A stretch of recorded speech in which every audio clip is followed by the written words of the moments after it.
ऋतुस्राव पाग पर भिन्न हो पारे। किछि महिला चलप्रचल करती सामान्य चिंता सह, किंतु अन्य महिला मानक पई ऋतुस्राव होची चिंतार विषय, जहाद्वारा घर बाहर सेमानक पई कष्टकर हो पारे।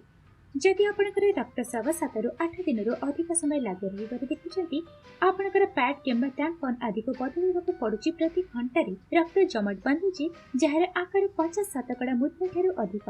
पीरियड जंत्रणा रही, जहाँ जंत्रणा निरोधक औषध सेवन करिबा परे मध्य जंत्रणा अनुभव करुछंती। एहा हेउछि भारी ऋतुस्राव रक्तस्रावर लक्षण भाव में आपण अनुभव करिपारंती। एक ऋतुस्राव पैड को साधारणतः जड़े व्यक्ति अंतवस्त्र भीतर भाग में पैड भाव में व्यवहृत हुए, जोठारे यह ऋतुस्रावर तरल पदार्थ को शोषण करिपारे। पैड विभिन्न आकार में आसे एवं प्रत्येक पैड केवल थरे व्यवहार करा उचित। जड़े व्यक्ति पैड व्यवहार कर सारिबा परे 3 ରୁ 4 घंटा मध्य ऋतुस्राव पैड परिवर्तन करने उचित। सेमाने एहाकु टॉयलेट पेपर रे गुड़ाई एक आवर्जना पात्र रे पकाइबा उचित।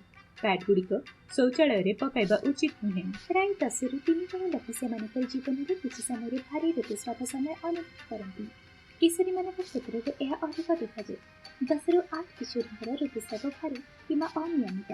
ऋतुस्राव रक्तस्राव एवं जंत्रणा होची किशोरी मान विद्यालय वंचित होबार मुख्य कारण। मासिक ऋतुस्राव अधिक होबार अनेक कारण रही।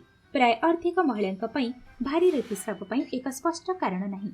जदि आपण एही लक्षण गुड़िक मध्य किछि भोगुछंती, तेबे साहाय्य पई आपणकर स्वास्थ्य वृत्तिगतଙ୍କ सहित जोगाजोग करिबा उचित। रक्तस्राव ह्रास करिबा पई औषध व्यवहार करिबा उचित। समय गुड़िक आपणक जीवन में हस्तक्षेप करिबा उचित नहीं। जने विश्वस्त स्वास्थ्य वृत्तिगतଙ୍କ सहित कथबार्ता द्वारा आपण निजर लक्षण गुड़िक बुझिबारे सक्षम हेबे एवं आपण किपरि सेमानकु टिके समय सहजरे परिचालन करि परिबे।